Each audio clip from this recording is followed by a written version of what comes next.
بسم اللہ الرحمن الرحیم هل ينظرون إلا تأويله يوم يأتي تأويله يقول الذين نسوه من قبل قد جاءت رسل ربنا بالحق فهل لنا من شفعاء فيشفعوا لنا أو نرد فنعمل غير الذي كنا نعمل قد خسروا أنفسهم وضل عنهم ما كانوا يفترون یوم یأتی تأویلہ، جس روز اس کی تعویل آ جائے گی۔ اب یہاں پر یہ بلاغ القرآن جو ترجمہ ہے قبلہ شیخ محسن علی نجفی صاحب کا، انہوں نے اس تعویل لفظ کا ترجمہ یہاں پہ کیا فرمایا ہے؟ انجام کار، وہی اصل اور حقیقت۔ ایک بندہ کہتا ہے ادھر مت جاؤ ادھر مت جاؤ، مارے جاؤ گے، ہلاک ہو جاؤ گے، یہ نقصان پہنچ جائے گا، وہ بندہ بات نہیں سنتا، یہاں تک کہ ادھر جاتا ہے اور جو بات سے اسے خبردار کیا گیا تھا وہ حادثہ اس کے ساتھ ہو جاتا ہے، یعنی وہ حقیقت اور اصل چیز سامنے آ جاتی جس سے خبردار کیا جا رہا تھا، تو اسے کیا کہا جاتا ہے؟ اب انجام دیکھ لیے، اسے کہتے ہیں تعویل، کسی چیز کی حقیقت، کسی چیز کی اصل۔ اور وہ دوبارہ پہلے بھی بیان کیا تھا، ذہن میں آ رہا ہے، علامہ اقبال کا فارسی کا مشہور و معروف شعر ہے قرآن کی تعویل کے بارے میں، کہ اللہ کی اس کتاب کے بتانے والوں نے، جن کا کام تھا اس کتاب کو صاف صاف بتائیں، بغیر کوئی چیز چھپائے واضح اللہ کا پیغام بتائیں، انہوں نے کیا کیا قرآن کے ساتھ؟ علامہ اقبال فرماتے ہیں، فارسی کا شعر ہے، پہلے میں یہاں پہ سنا چکا ہوں، لیکن یہاں پہ تعویل کا لفظ آیا اور اس شعر میں بھی تعویل کا لفظ ہے، تو فرماتے ہیں کہ زمن بر صوفی و ملا سلامی، میری طرف سے صوفی اور ملا پر سلام، کیوں کہ پیغام خدا گفتند مارا، اس لیے کہ انہوں نے اللہ کے پیغام کو ہمیں سنایا ہے، اس لیے میری طرف سے ان پر سلام، انہوں نے بہت زبردست کام کیا۔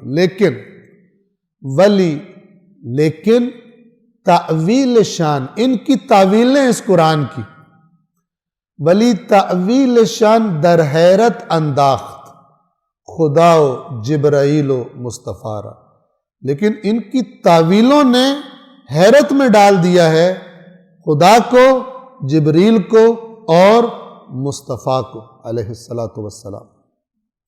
یعنی اللہ بھی سوچ رہے کہ میں نے کیا بھیجا تھا، انہوں نے کیا بنا کے پیش کیا، انہوں نے کیا الٹی سیدھی تعویلیں کر دی، چیزوں کے رخ موڑ دیے متشابہات سے، اپنی اپنی مرضی کے اپنے اپنے مسلک کو سیٹ کرنے کے لیے نکال کے چل پڑے ہیں، تو اللہ بھی حیران ہے، جبرائیل جو قرآن لے کر آتے تھے وہ بھی حیران ہے کہ یہ کیا ہو رہا ہے، اور وہ محمد مصطفیٰ صلی اللہ علیہ وآلہ وسلم وہ بھی ان کی تعویلوں پر حیران ہیں کہ اس کتاب کے ساتھ کر کیا دیا انہوں نے۔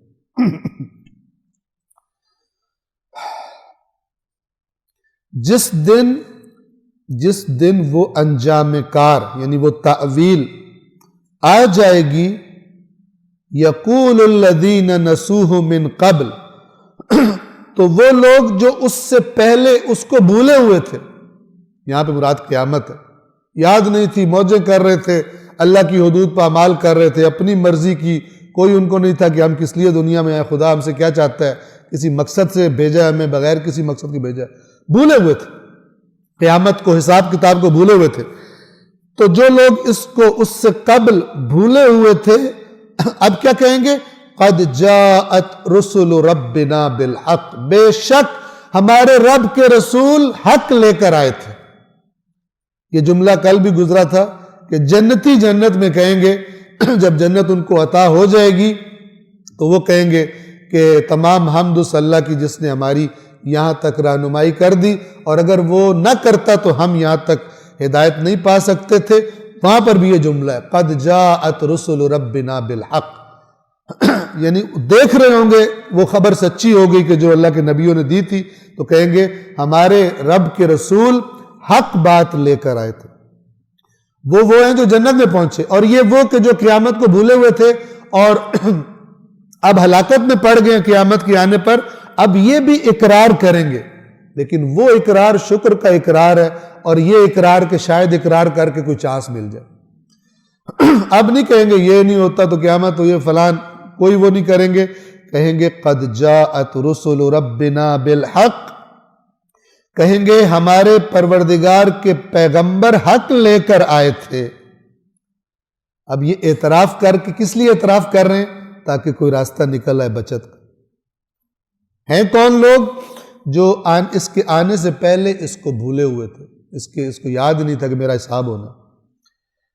پھر کیا کہیں گے؟ فَهَلْ لَنَا مِن شُفَعَاءَ فَيَشْفَعُوا لَنَا، کیا ہمارے لیے کوئی سفارشی ہیں، شفاعت کرنے والے ہیں کہ جو ہماری شفاعت کریں؟ او نرد، یا یہ کہ ہمیں واپس پلٹا دیا جائے، فَنَعْمَلَ غَيْرَ الَّذِي كُنَّا نَعْمَلْ، تو ہم عمل کریں، لیکن کون سا عمل؟ وہ نہیں جو پہلے کیا کرتے تھے، یعنی اچھے عمل کریں، وہ عمل نہ کریں کہ جو ہم پہلے کرتے تھے اور جس کا نتیجہ یہ برا سامنے آ گیا۔ دو کہیں گے کوئی شفاعت کرنے والا ہے ہمارا، یا یہ کہ ہمیں کوئی چانس مل سکتا ہے ایک دفعہ دوبارہ دنیا میں اللہ بھیج دے اور ہم پھر وہ اعمال کریں جو پہلے نہیں کرتے تھے۔ جواب کیا دیتا ہے قرآن؟ قد خسروا انفسهم، یقیناً انہوں نے خود کو خسارے میں ڈال دیا، وضل عنہم ما كانوا یفترون، اور وہ جو افترا کرتے تھے، پاس سے گھڑا کرتے تھے، ہم تو یوں بچ جائیں گے، تو ہم تو یوں نکل جائیں گے، اور اپنی نافرمانیاں بھی کرتے، اللہ کی نافرمانیوں میں زندگیاں گزاری، خدا کی نے جو زندگی کا مقصد بتایا تھا، دین جس لیے آیا تھا، وہ سارے بھولے ہوئے تھے، لیکن چکر چلائے ہوئے تھے کہ ہم یوں بچ جائیں گے، ہم یوں نکل جائیں گے۔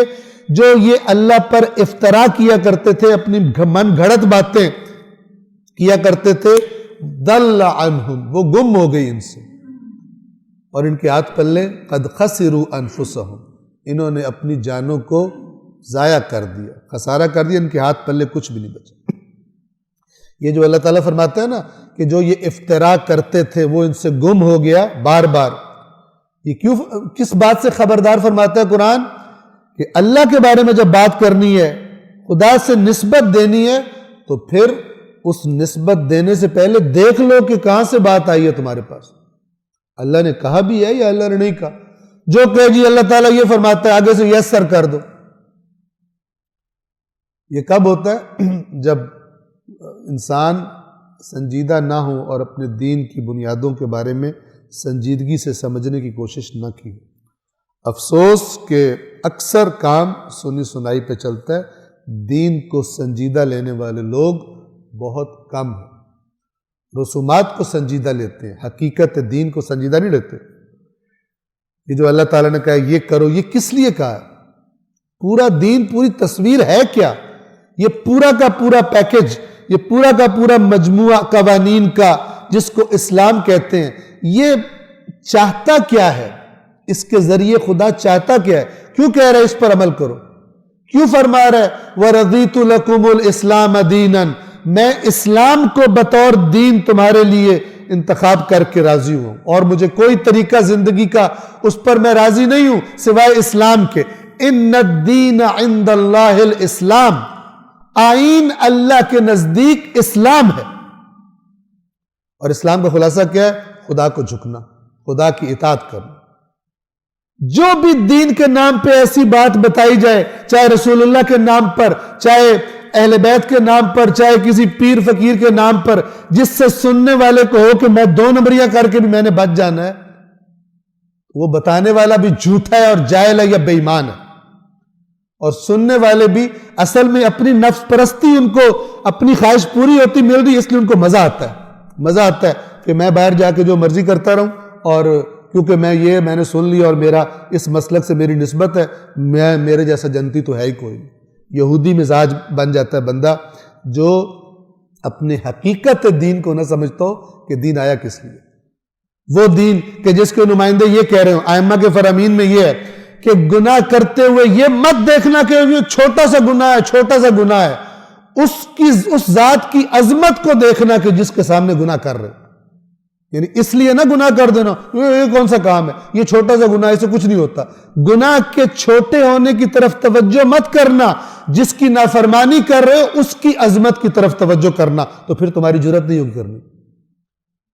اور یہی والے ائمہ جو یہ بتا رہے ہیں، جو عین قرآن باتیں تھوڑی دیر بعد آ کے دوسرے دن لوگوں سے کہے کہ بس تم ہمیں مان لو، مثلا مان لو سے مراد بات بے شک نہ مانو اور تم جنت میں چلے جاؤ گے، تم ایک دفعہ یہ کام کرو تمہاری جنت پکی ہو جائے گی. یہ نہیں ہے. جب تک اس قسم کی روایات کو، اس قسم کی احادیث کو بیان کرنے والا آیات قرآن کو ذہن میں رکھتے ہوئے بیان نہ کرے، ایسا معنی نہ ان کا بیان کرے، ایسی تصویر نہ لوگوں کے ذہنوں میں ڈالے کہ جو آیات قرآن کی دی ہوئی تصویر کے خلاف ہو، تو جتنوں کو گمراہ کر رہا ہے قیامت کے دن ان کی گمراہی میں اس کا بھی حصہ ہوگا. اللہ تعالیٰ نے بتایا ہے یحملون اوزارہم، اپنے وزن بھی اٹھائیں گے گناہوں کے، وَأَوْزَارَ الَّذِينَ يُضِلُّونَهُمْ بِغَيْرِ عِلْم، اور ان کے بوجھ بھی اٹھائیں گے جن کو انہوں نے بغیر علم کے گمراہ کیا تھا. علم کہاں تھا؟ قرآن مجید میں تھا. پہلے اس کو دیکھو ائمہ کی تعلیم کیا تھی، ادھر سے دیکھ کے دیکھنا کہ اس کے خلاف کوئی بات نہ ہو جائے.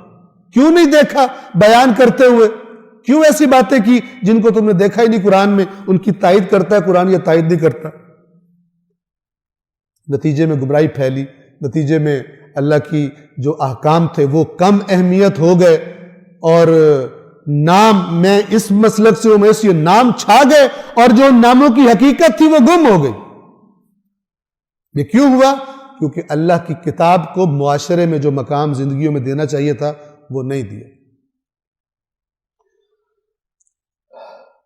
قد خسروا انفسهم، بے شک انہوں نے اپنے آپ کو خسارے میں ڈال دیا. وضل عنہم ما كانوا يفترون، اور جو جھوٹ وہ گھڑتے رہتے تھے وہ ان سے ناپید ہو گئے، گم ہو گئے ان سے. اللہ العلی